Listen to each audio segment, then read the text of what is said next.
మంచిర్యాల జిల్లా కేంద్రంలోని ఓ ప్రైవేటు కళాశాలలో బీసీ విద్యార్థి జేఎస్సీ ఆధ్వర్యంలో నిర్వహించిన బీసీ హక్కుల కోసం అమరుడైన సాయి ఈశ్వర్ చారి ఆసియా సాధనా సభకు విద్యార్థి సంఘాలు, కుల సంఘాలు, రాజకీయ పార్టీలు, కవులు, కళాకారులు మరియు స్వచ్ఛంద సేవా సంస్థల వారు రౌండ్ టేబుల్ సమావేశంలో పాల్గొన్నారు.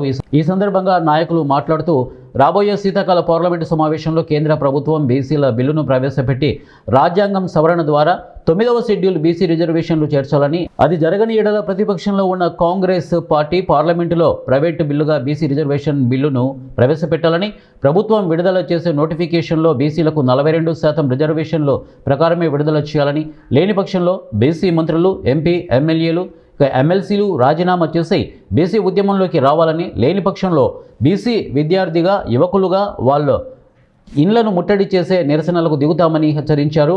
ఈ కార్యక్రమానికి మాజీ మున్సిపల్ వైస్ చైర్మన్ గాజుల ముఖేష్ గౌడ్, మార్కెట్ కమిటీ మాజీ చైర్మన్ పల్లె భూమేష్ తదితరులు పాల్గొన్నారు. రౌండ్ టేబుల్ సమావేశంలో పాల్పంచుకొని భవిష్యత్తు కార్యాచరణ మా బీసీలకు దాదాపుగా స్వతంత్రం వచ్చినప్పటి నుంచి అన్యాయం జరుగుతున్నటువంటి సందర్భాన్ని పురస్కరించుకొని దానికి ఏ విధమైనటువంటి ప్రణాళికతో ముందుకు పోవాలనేటువంటిది ఈ రౌండ్ టేబుల్ సమావేశంలో చర్చించుకోవడం జరిగింది.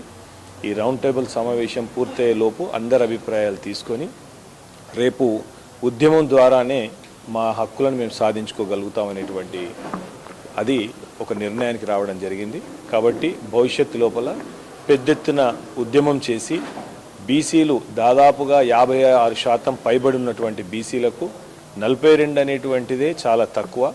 ఆ 42ను అమలు చేయడం లోపల కూడా ఇవాళ అన్ని రాజకీయ పార్టీలు వాళ్ళ స్వార్థం కోసం వాడుకోవడమే తప్ప ఈ రిజర్వేషన్స్ మీద చిత్తశుద్ధి లేదు.